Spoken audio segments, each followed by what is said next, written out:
I am stealing my kids. Okay, so I bought this iPhone charger for me, right? But then my kids stole it from me.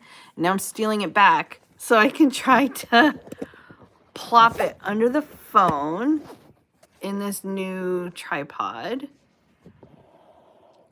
Oh, yay! Now I can keep my phone charged. All right. Okay, what was I doing? I need glasses and I need to share this link. How are you? Good morning. All right. Link. I got coffee. I'm even on time. I'm on time. All right, let's see. I have so much stuff to do today.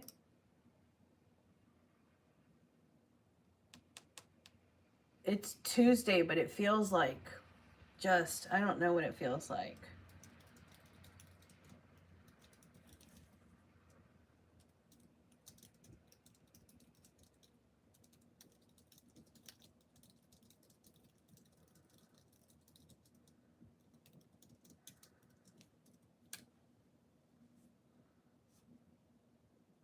It feels busy. Oh, so busy. Shannon! Right? It's Tuesday and I'm ready for Saturday. Like, oh my goodness.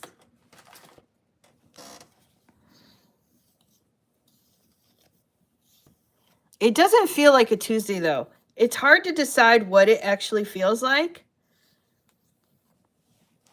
But it's so busy, it doesn't feel like a Tuesday. Like, I've got so much stuff going on today. It feels more like a Friday, kind of. But, like, not the kind of Friday where you're, like, doing nothing but watching the clock until you can go home. It feels like the kind of Friday where, like, everyone's trying to wrap up for the week. And so everyone's, like, at their computer, like, trying to wrap everything up. You know what I mean? But it's Tuesday. Good morning, good morning, good morning. It's Wednesday today. I had to look. Eternity is what it feels like. Well, yeah.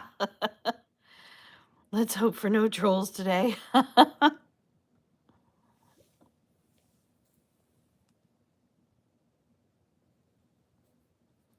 love your hair. Thank you so much for saying that. I was thinking about chopping some of it off and getting it short again. I don't know. But thank you. What? Oh my goodness.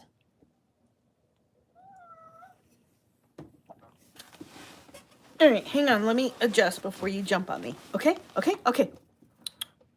Yeah, come on. Yeah.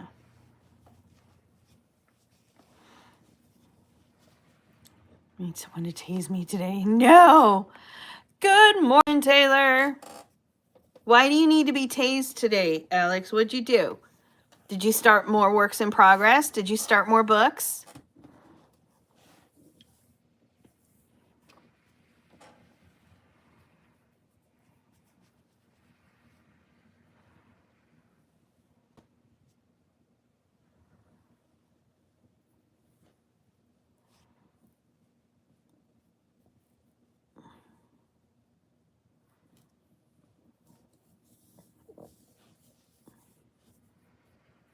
I finished a book last week and I started a new one last night.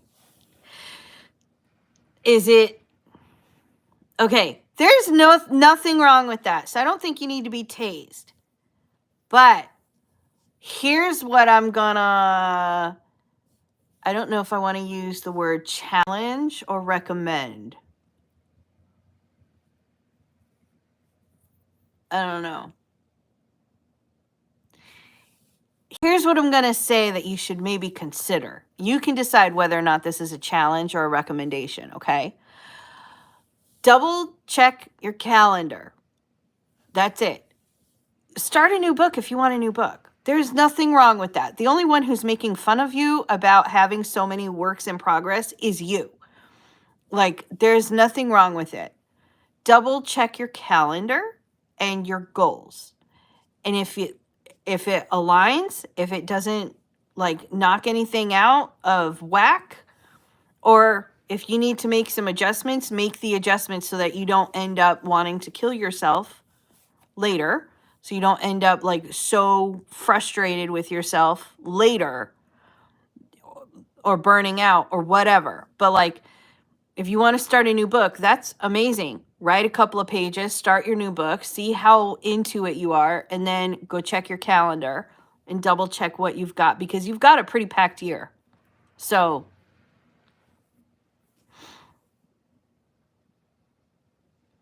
I'm going to put love letters and ephemera style pictures of his wife in my apothecary journal. Nice.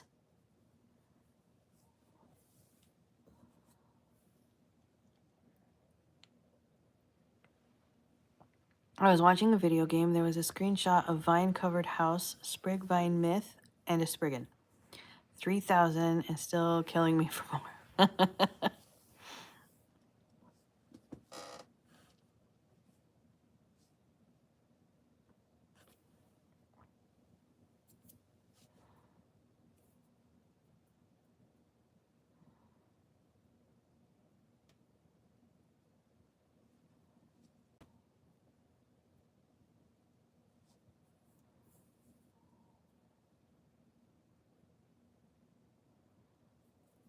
I think that I am ahead of the calendar since February book is uploaded and everything.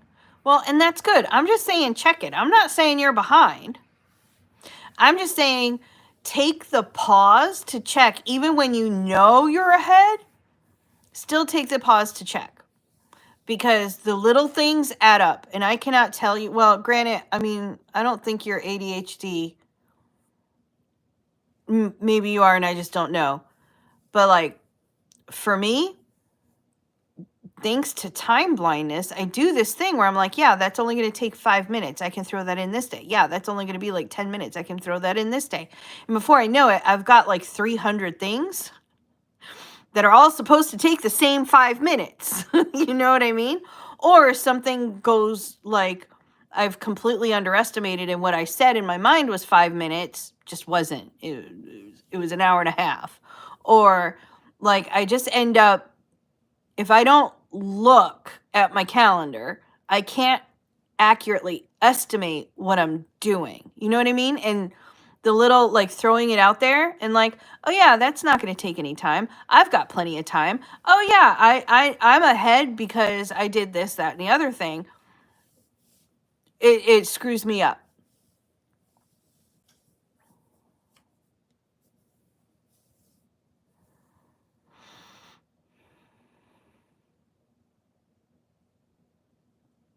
PTSD manifests as ADHD.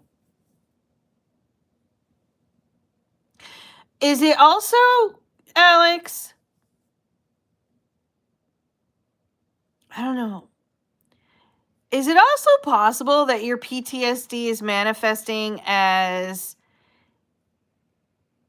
people keep congratulating you and giving you praise for having so many works in progress, so you keep piling them on?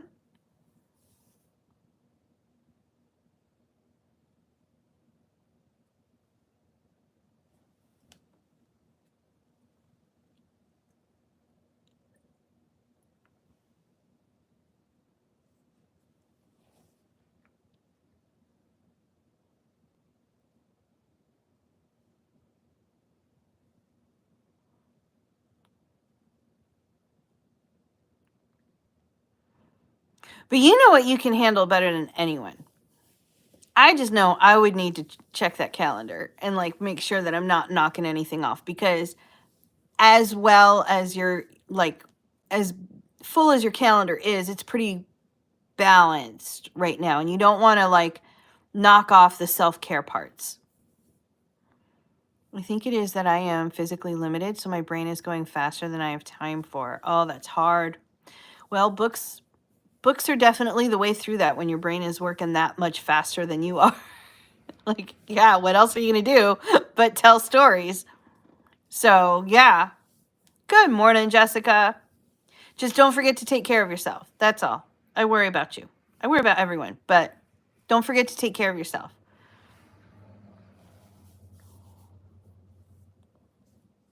That's my mom moment to you, because it's not often I get to mom you.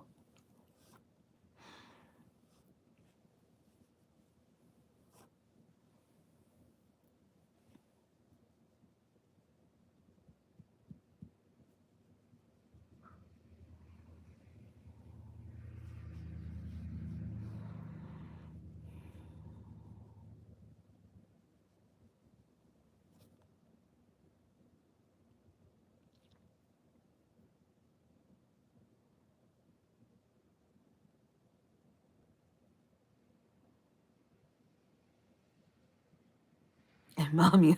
I do mom you all the time, Taylor. I don't know why. I think because for Alex, she ends up momming everyone, so it feels weird to mom another mom. I know you are a mom, but I mean like within the group, not like anyway. She tries to mom me. It feels weird momming someone who often tries to mom you. You know what I mean? I am mod mom. Yeah.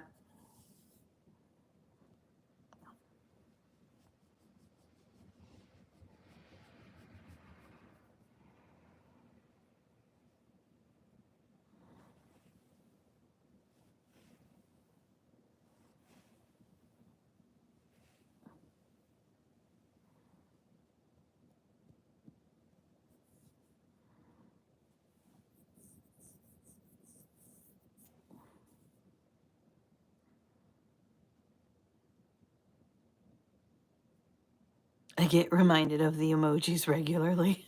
You know, I was on TikTok this morning, and because I'm doing experiments over there right now, and I keep getting these notices of comments that are being filtered out on my videos. So I go and I look, and it wants me to review and approve the comment. And it's a lot of like repeated letters. Like apparently TikTok, and I know Discord, but TikTok does not like repeated letters or repeated emojis. It's like once you go beyond 3 or something, it's marking it as spam, and it's asking the creator to review the comment. The limit is apparently 5. Okay. Here I am complaining about the 3 books I have planned on top of my bestiary and now an apothecary journal. Complain away. Don't let someone else's work pile make you feel like you have nothing to complain about if you've got a lot. And I know by complain, you're not actually complaining. You're just like, oh my God, I'm feeling overwhelmed. That's okay. If you're working on your one and only book and you're feeling overwhelmed, that's okay. The process is a big one.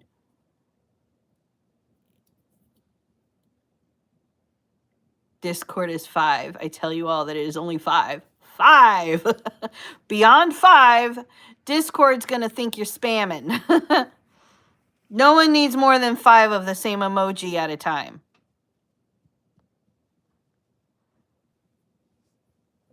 This cat right now. Ugh.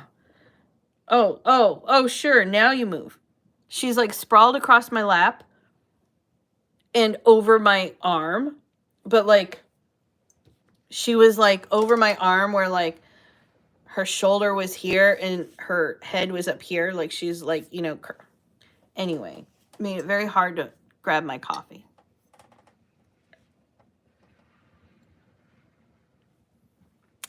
Good morning. Unless it's not morning by you, then good afternoon.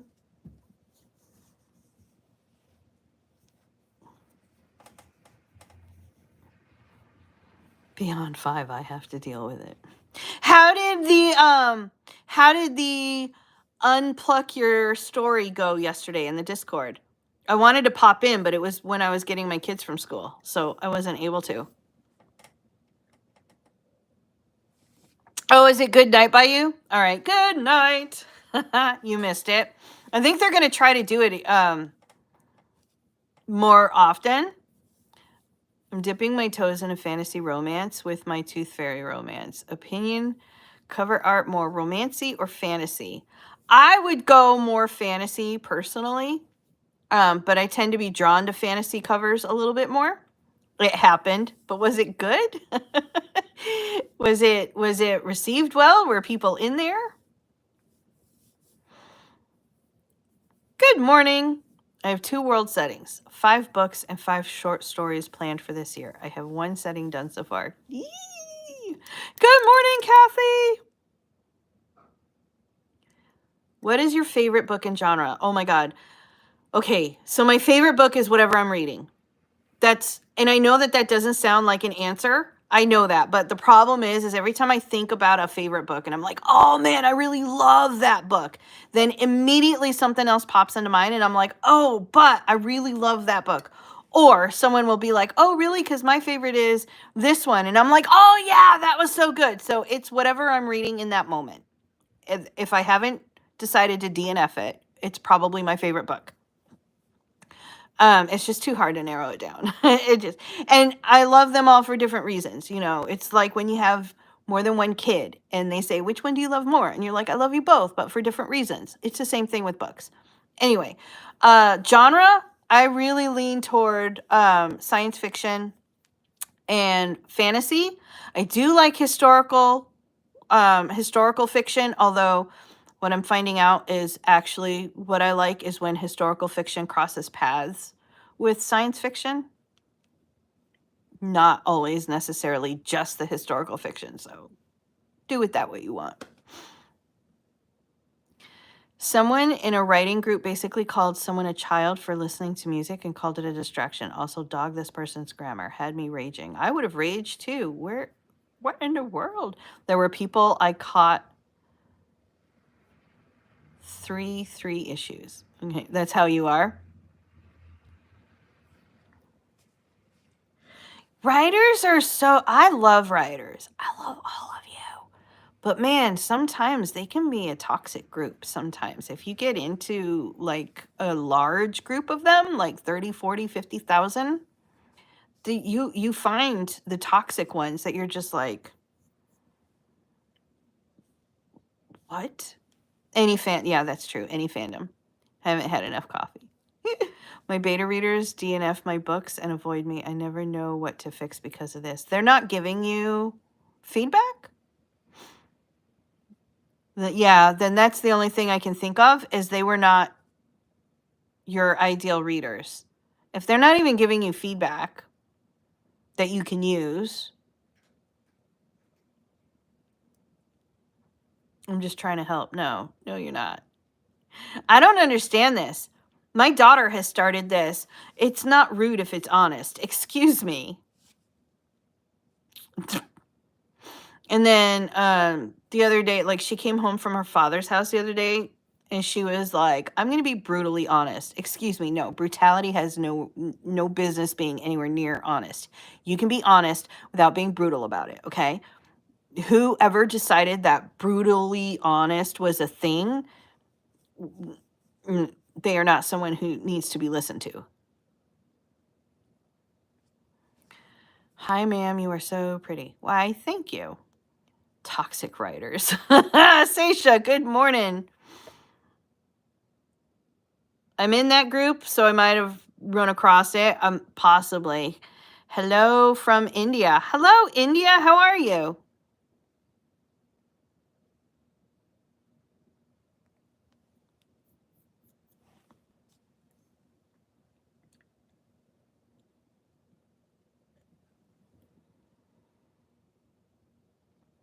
I'm regularly blunt when I'm honest. Right? Like there's a such thing, like you can be a little bit curt. You can be concise, and that can come off sometimes borderline, right? But you can be honest and be kind about it. There's no need to be brutal about it. And if all you're trying to do is point out everything bad, you're not actually being helpful. If you're not actually like pointing out things that can be changed and offering actual tips on how to change them, you're not being honest, you're being mean. You're from India too? Nice. My name I'm sorry. I didn't mean to call you India like that was your name. I just meant because you said hi from India that I was saying hi to like everyone in India. But Riva, hi.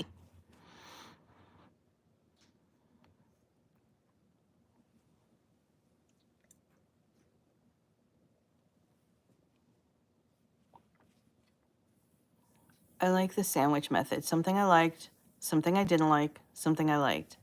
Shannon, that's a really good method. I like that one too. And sometimes I will like throw in others. I'll be like, something I like, something I like, something I didn't quite like, something I like.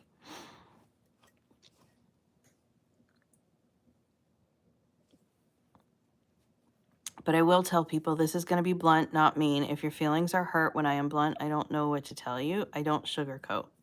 See, I prepare people a little bit. I'll prepare people a little bit. I'll be like, this is going to sound really bad. Are you okay with that? If they're not, then I'm going to be like, okay, come back to me when you are. Because to me, if they feel bad, shuts down communications. It doesn't matter what I say or how helpful I'm being at that point. If it shuts down the communication because now they are in a bad spot, I'm no longer being helpful. What are some childhood recipes you loved? Childhood recipes. Oh, honestly, I didn't have very many, but I used to go to, so my stepfather's mother used to make this like, what was it called? Kugeli? I think it was a Hungarian dish. That was good. I liked that. I also liked when we used to make strudel. I used to go to a friend's house and her mom made like the best meatloaf ever. And to this day, I still love meatloaf. But I don't know if there were any real like childhood recipes that I remember much of. I was in a workshop where we said 3 things we liked, 3 issues. I wish my beta readers would tell me anything. Have you tried following up with them? I mean, I'm sure you have, but when was the last time you did? My betas never have a complaint. Love, love, love, but that doesn't help, right?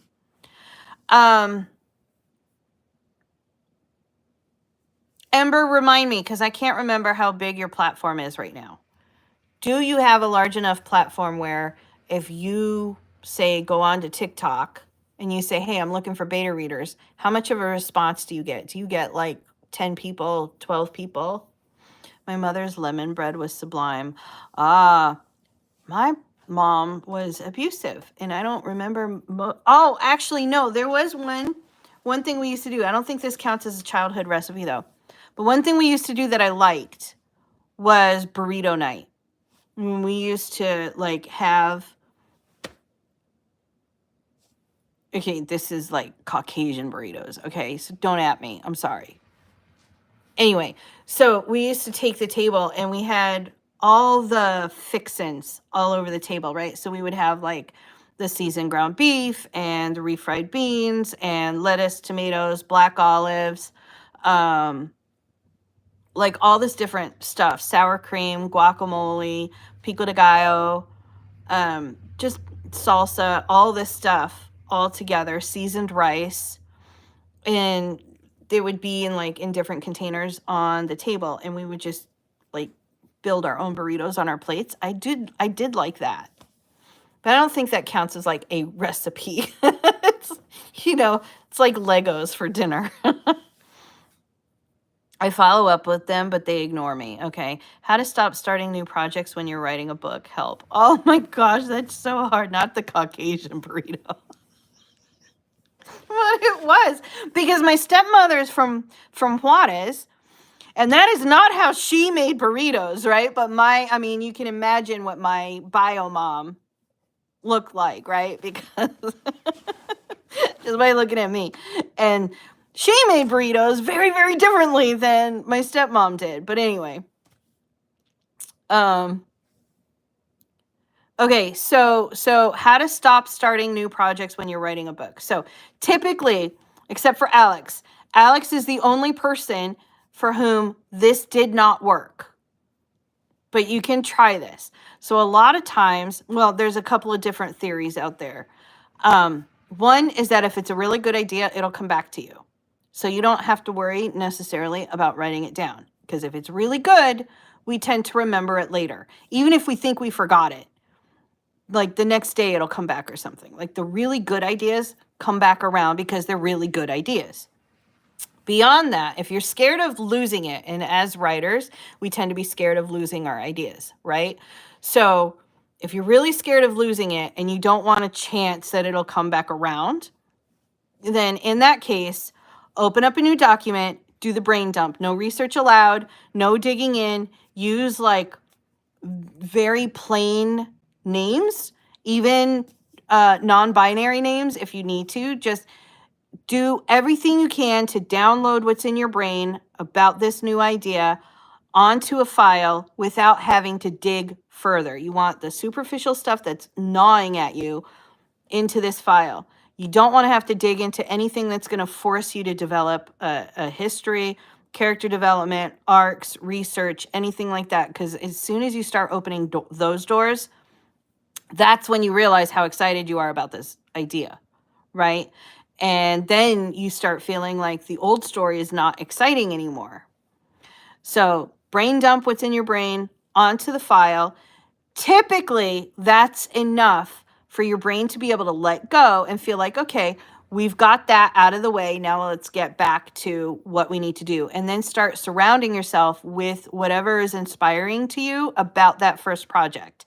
So like, if you are writing about time travel, just for example, surround yourself with time travel, like things about time travel. Start like watching Doctor Who and start or other movies that have to deal with time, right? Start reading those books, start looking at YouTube, that anything that has to deal with science fiction and time travel, like get the pictures, like everything that is inspiring to you about the genre that you're writing. Surround yourself with it to kind of refill your creative cup and get back into that mode for that first project. I have a small platform still. I don't get replies when asking for betas, maybe 1 or 2. Okay, Ember. For you, this might be one of those deals where you might need to jump the gun, head over to Fiverr or something and see about hiring start with one professional beta reader who reads books in your genre. If you hire one, they have to give you feedback. Okay, they're not gonna. The problem with one of the big problems with volunteers is that, they're they don't have to do it, right? They sign up to do it and they may want to do it, but like schedules and everything else might come into play, and what are they going to do, right? And what are you going to do? You're going to get stuck. So this might be a deal where if you need at least a starting point, if you're just like, I don't know if they're DNFing because of their schedules, or if they're DNFing because I didn't ask enough of them, or if they're DNFing because there's something wrong with my story, but I can't move forward with this. This might be a time when you go over to Fiverr, and I don't know how much they are. I've actually never done this on Fiverr. I've seen this in other writing groups, though. The professional beta readers that I have seen online charge about $150, so a little bit less than what it would be to proofread. But on Fiverr, I imagine that it's a lot less than that. I don't know how much less, but go see if you can find someone, save up or budget for it, and then at least get that initial feedback. Another thing you can try to do if you don't want to do that is you can find an editor who does manuscript critiques. So most editors, if they offer manuscript critiques, they don't charge as much as their actual editing service, because they're not making any changes. They're reading carefully and they're making notes all over the place, and then they give you like a 10 or 20 page summary of all the different things that you can do to improve and strengthen your story. Whether or not you take it and do it is completely up to you, but they give you like all their advice on what they think your manuscript needs in order to become publish worthy. So that might be two areas where you can kind of just like forego. It might just be that you weren't able to ask enough people. So you might be able to get around your beta readers with either of those two. Unfortunately, both of them cost money. The last time I got a manuscript critique was 4 years ago, and it was $90, which isn't bad. But if you're not budgeted for $90, it can be a pretty big hit, especially when you're early in your author career. So budget for it. Don't go into debt for any of this, but budget for it. And then that might be a way to help you move forward. Do you bring alpha readers in after all editors' personal edits have done their thing? No. I would not. So personally, what I would do is finish your draft, finish your self edits, go through, clean it up, run it through Pro Writing Aid or Grammarly or whatever it is you use, and try to clean it up as well as you can. Maybe even print it out or get it printed on Lulu and run through it that way. And then go through the alpha readers before like your first real edit, because that way you can use the feedback that alpha readers tend to give editorial feedback. So that way you can use their feedback during the edits. And if you hire an editor or if you hire a developmental editor, you're going to want to send them, you're going to tell them what you want, go through the consultation and everything and tell them what you want, but then also send them the feedback from the alpha readers. Like, this is what they all said. One of the worst things, y'all, do not tell your editor, please do not tell your editor, oh yeah, I got all this alpha reader feedback. And then when the editor asks you what the feedback was, tell them, oh, they all just loved it, because that is not helpful. That does not help. And it creates a false sense of everything. It creates this sense of, okay, so this must be a really clean manuscript. And then when the editor gets in there and it's not clean, they're in a really rough position now because you made it sound like it was cleaner than it was. It's not your fault, and it's probably not on purpose, but like, send the actual feedback to the editor. I am stuck between my novel and plots. How do I do that? Can you give me a little bit more detail on what you mean by you're stuck between your novel and plots? Like, are there different stories coming up? Alphas are before all of that. Yes. Ember, reach out to me off loop. I'm willing to take a look at a chapter or two. There you go. There you go.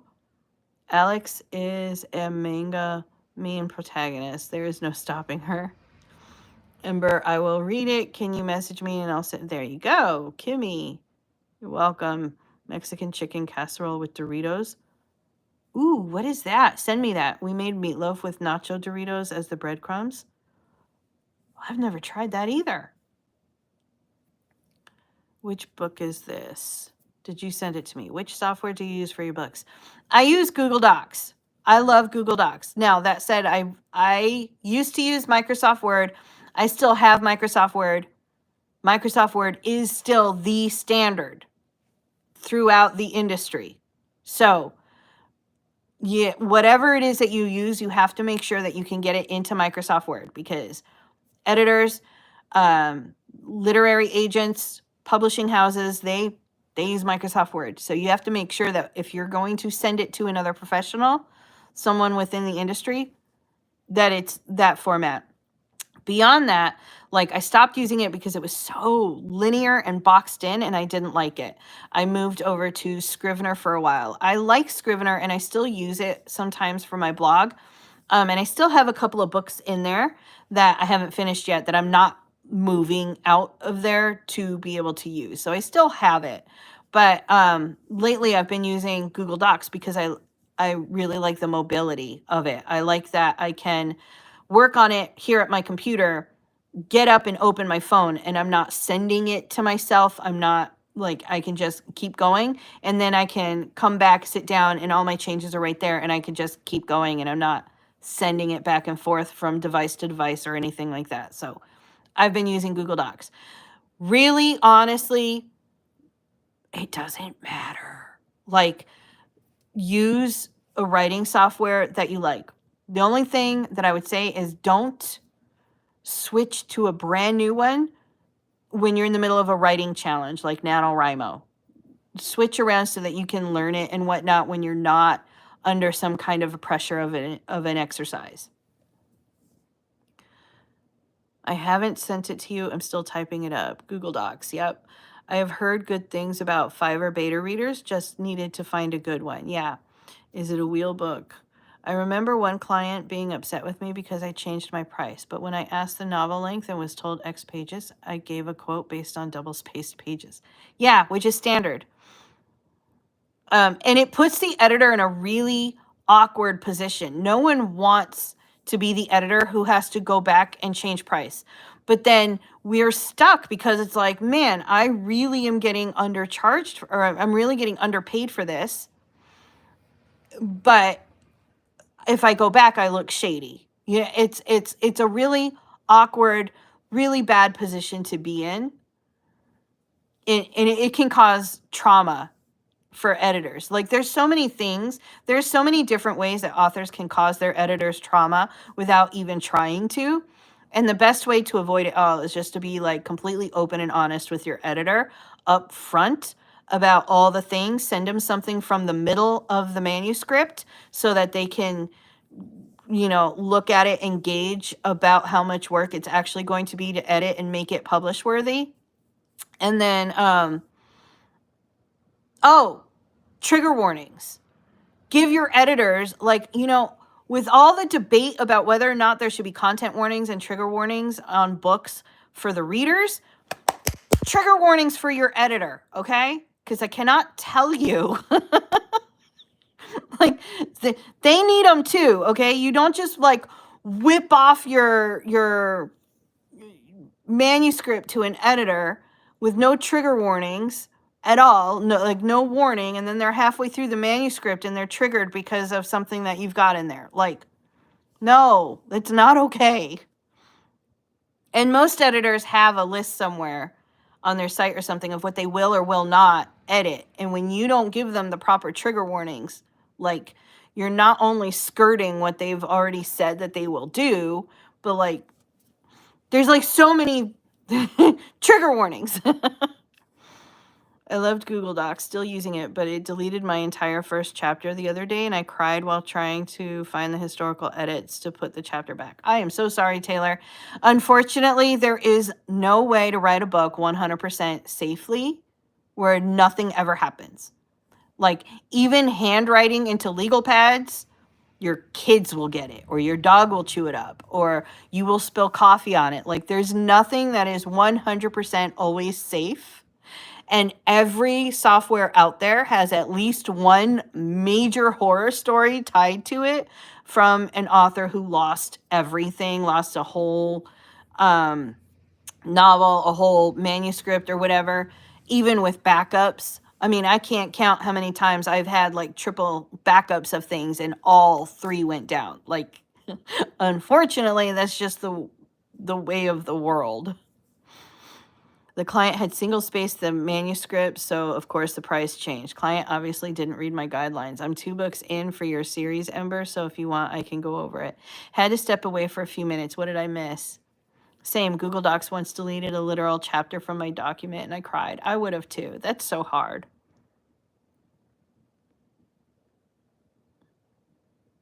Good morning, Sabrina. Sometimes authors traumatize their editors. They do sometimes. I did that and you did a video about it. Writing a super dark fantasy romance. I'll send it to you when I'm done typing it. I also need a bunch of trigger warnings. All my friends were recommending me Scrivener. I don't know what I should do. If you have the budget for Scrivener, it's a really good software. There's nothing wrong with it. I really liked it. My problem with I almost said it wrong. My problem with Scrivener is that it's not mobile. It has a mobile app, but it itself is not mobile. So you had to, at least at the time, and I haven't checked it in the past like couple years, so it may have changed since 2022. But at least at the time, you had to buy the computer app if you had it on desktop or laptop, and then you had to buy a separate app if you wanted it on your phone. So you've already paid for it twice now, and they didn't even talk to each other. So you had to pay for a third connector app if you wanted them to talk to each other, so that you could open up your project on your phone that you started on your laptop or your computer. I go back and forth between my computer and my phone all the time. So that was just not going to work for me.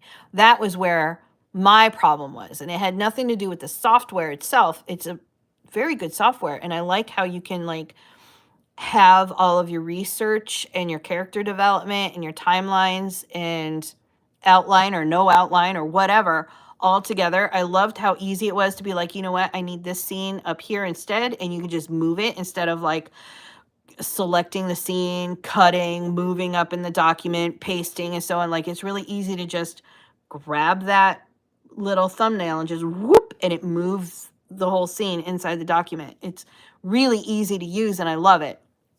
But I needed that mobility, so that didn't work for me. As an editor, it's really hard because it doesn't track changes the same way that, say, Microsoft Word tracks changes. So it became really hard because if you want to leave notes inside Scrivener, because I could have authors send me their Scrivener files and I could open it up in Scrivener and I could do my edits in there. And it works out great. But then when those authors wanted the changes tracked, it's like I had to make my change and then manually leave a note on the side because it wasn't going to track it for me. And I had to like screenshot and all of this stuff. It became a nightmare just trying to do that. So it's good for writing, not so much for editing other people's, and it's not so great for mobile. But if you aren't trying to go back and forth between devices, it might be good for you. Trigger warning list is an entire page. I can show you Emma edits on my handwritten stuff. I created a note to my reader page, aka trigger page, and my readers were like, ooh, now I want to read the drama. That list is added to as I am writing too.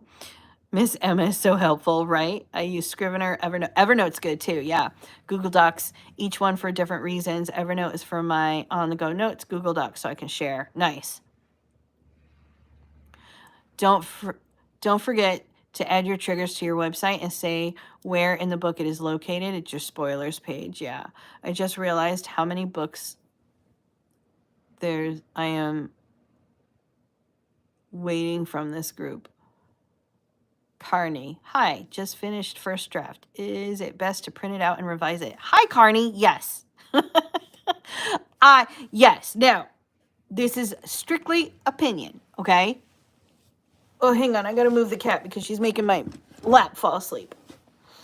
Okay, this is strictly opinion. There's two ways that you can do this. First, print it out and you'll have like, however many pages. Make sure that you're formatted for 8.5 by 11, 1-inch margins, and each chapter should start on a brand new page. Don't use the enter key, like don't drag it down that way, just like insert a page break and then move the chapter down about a third of the way down the page. What this does is it creates a lot of room around the pages as you print them out. It creates a lot of room because now you can take notes and all of that. And it's industry standard. So when you send that to an agent or when you send that to an acquisitions editor at a publishing house or something, that's what they're going to ask for anyway. So it's good to have it formatted that way at this point and then go ahead and print it out. Obviously, you're going to have a stack of papers. So however you can package it to keep those papers together, completely up to you. I don't know your living arrangement. My cats, my kids, but completely up to you. The reason I like having it printed out, oh my God, look at this thing just hanging out there. The reason I like doing that is because it is so hard. It is so hard to sit down and start reading your book and not make changes. Like you want to, it clicks into your editor's mind and you want to make changes. The problem is that when you sit down and you just start making changes before you do like a proper read through, you find yourself doing double and triple and quadruple work because you read through a scene and you're like, oh, I need to clarify why they're doing this. And so you put in a clarification and you keep going, or you don't know what they were doing. So you're like, no, that doesn't make any sense. So you start making changes. And then you get further on in the book, several pages or several chapters, and you're like, oh, that's why I did that. So now you've got to either rewrite that scene to make it fit the new scene, or you go back and you take out what you just did. So it's just a lot of double work. So doing a read through and taking your notes on that manuscript saves you during the editing process from that. The other thing you can do, and my favorite way to do it, is Lulu, LULU.com. This way costs money. Of course, I mean, if you're printing, it costs money anyway, because you have to have a printer and you need the paper and the ink. So depending on your printer, but if you go to lulu.com, LULU.com, again, 8.5 by 11, 1-inch margins, separate pages for each beginning of each chapter, about a third of the way down. You can publish the book on Lulu, but set it for just private. So what that allows you to do is, because Lulu is a press, it is also a bookstore, and it does also do publishing, but it's a press. It's Lulu Press.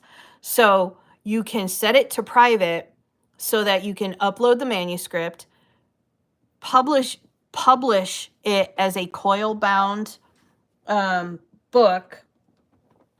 Do I have one down here? Wait, if you publish it as a coil bound book, it'll come to you kind of like this.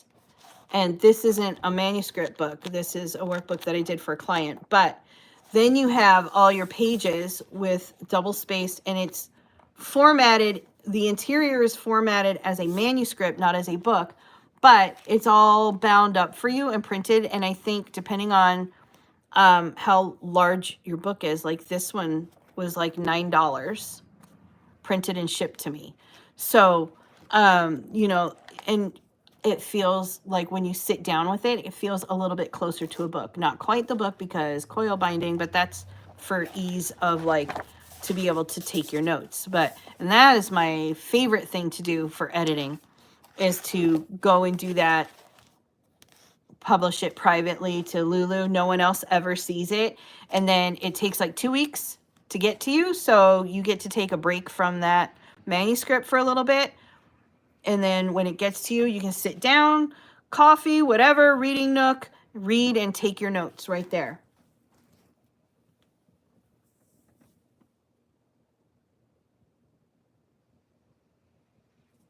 I'm waiting on book 3 from Connie and Ember. Sorry, I'm working on it. I've been so slow and just not in any mood to write anything lately. Totally doing that this time around. Chronicles of the Mystic Awakening. Is this you, Sabrina? Who's your favorite character that you wrote? Probably Selena, but I never published her story.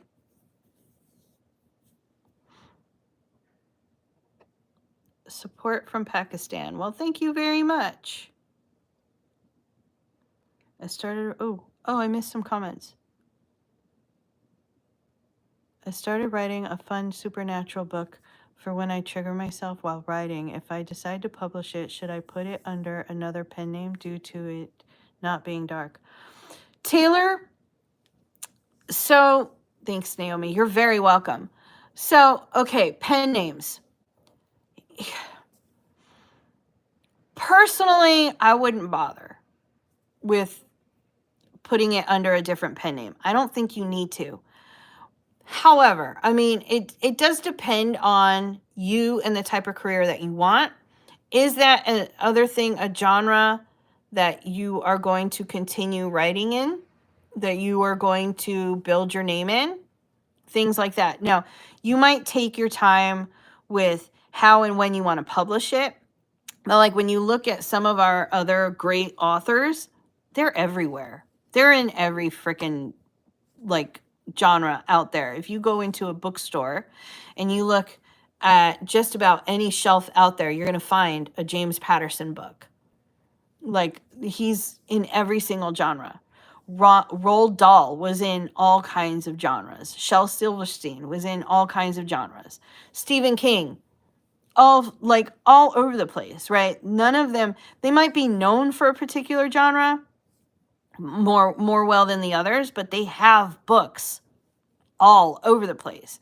So it's not the name that sells the book. You know what I mean? Like, I mean, when you have a name like Stephen King, yeah, sometimes people just buy the book because it's Stephen King. But in general, the name isn't what sells the book. So if you have a book out and then you want to move to another genre, I don't personally think that you need to have a whole other pen name in order to do that. Now, if you did decide to do another pen name, remember, that's a whole other brand. That's a whole other author platform to build. That's more social media, more email lists, et cetera, et cetera. If you want to do that separately, that's fine. But there's also no reason why you can't just have your singular email list with segments in there. Like, these people came in because they want this genre, and these people came in because they want this genre, and so on and so forth. But they all know you, you know? So that's the first thing. Second thing is, you can always move from genre to genre. And a lot of times, if you have the fan base, they will help you build the bridge.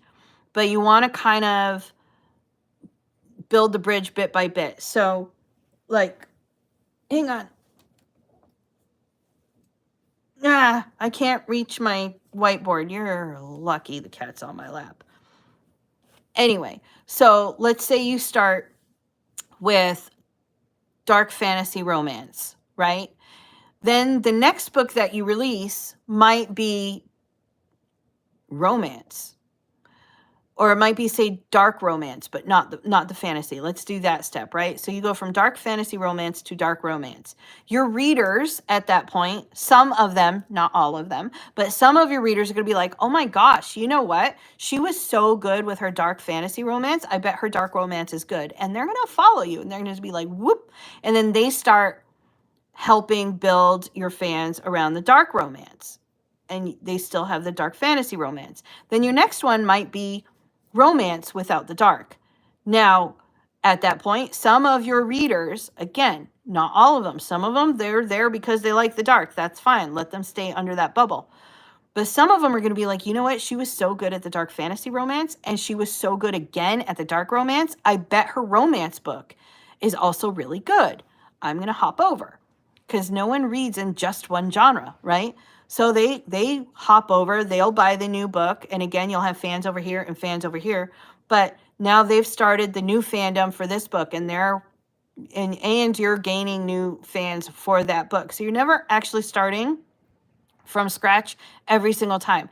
Then the next book, you might be like, you know what? I'm going to do fantasy romance or romantic fantasy. And now you've got these people, some of whom have followed you all the way around. And they're like, she was so good at dark fantasy romance. And she was so good again in dark romance. And I loved her fantasy romance, and I loved her romance. I bet her fantasy romance is going to be really good. So they follow you. They'll build the bridge. You don't have to worry about it as much. Now, this can be different if you go, well, I'm going to go over here, dark fantasy romance, and then all of a sudden you're like, you know what? And my very next book is going to be, boom, paranormal historical fiction.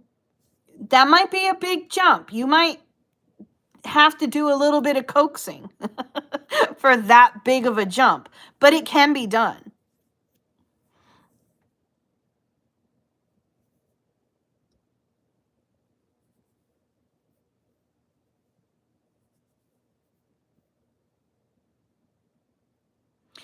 How do you get a book leather bound? Does Lulu do that? Lulu does not do leather bindings. I think you would need to go to a specialty press, which I can't remember the name of. I know there's a way to do it, and I know there's a site for it, but I can't think of the name.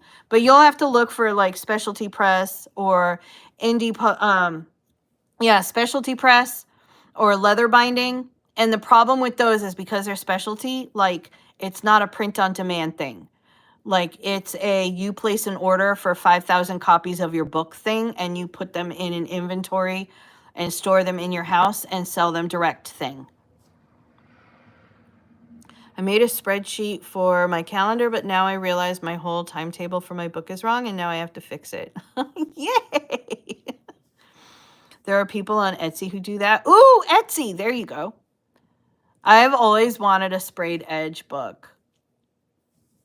Stephen King got me to realize my dark side. In spring, we are going to do that here.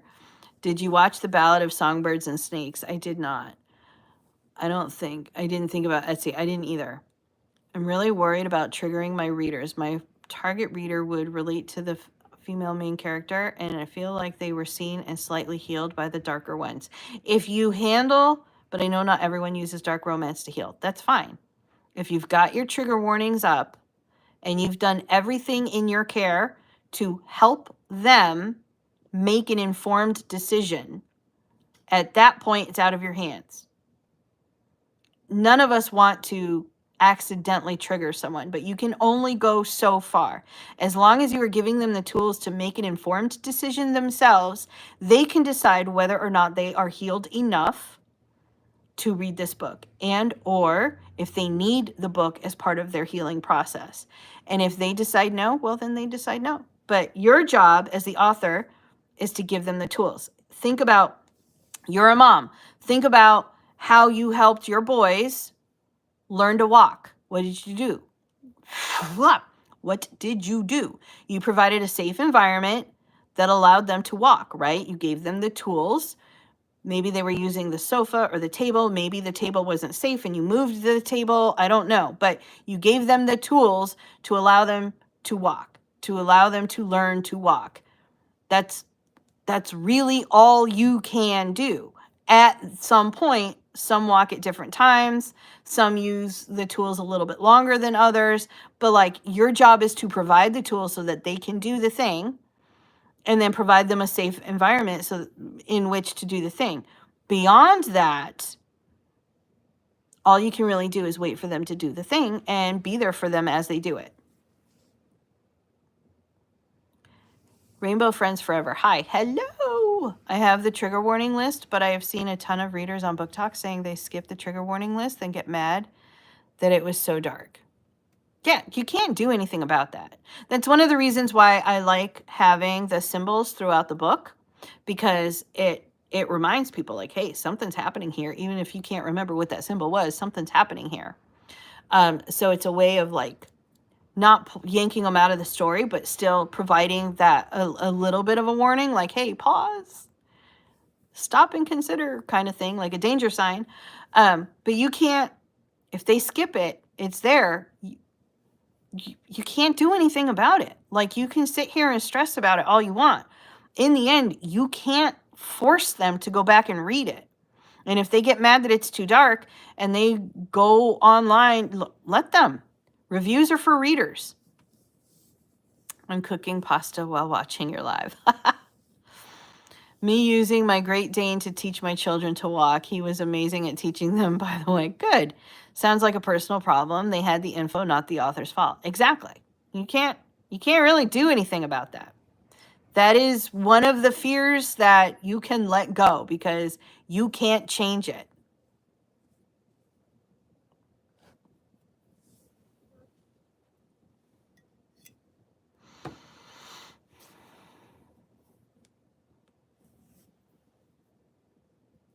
And I'm going to tell you right now, there will be people who miss it. They just will. Some of them because they purposely skipped it. Some of them because they skipped it thinking it looked a little bit too much like a copyright page or something. It was too long. Some of them because their pages in their book got stuck. You can't. There will be people who miss it, and they will complain and they will say, WTF, I was just so, this and this happened and yada yada. And you're going to be like, but I tried. That's the important part, that you tried. And if you try, the other people, your readers, your fans, they will come to your defense. You don't even have to. Because they're going to say, well, actually, like, she said it. It was right there. But she said it. They're going to come to you. You don't have to worry. It still feels bad when you watch someone crumble and know that you did it by accident, but to know that you triggered someone, yeah, that feels bad.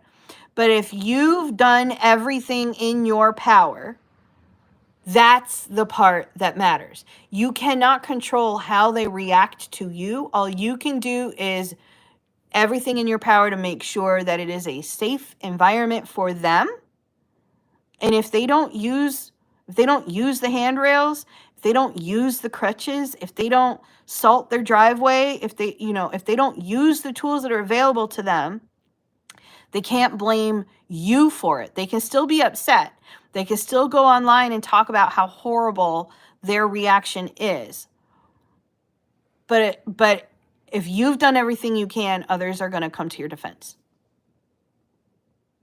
Not stressed out about something I cannot change. Are you new to me? Are you new here?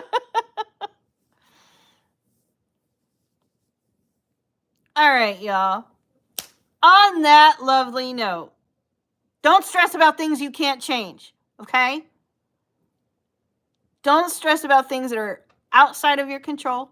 Just do your best to set up a safe environment, okay? In the end, it's all about your readers. I need to figure out how I'm going to word the trigger warning for the SA of a child. Oh, yeah. I do what I want. Listen to me. All right, y'all. I hope you have an amazing day. Thank you so much for hanging out with me this morning.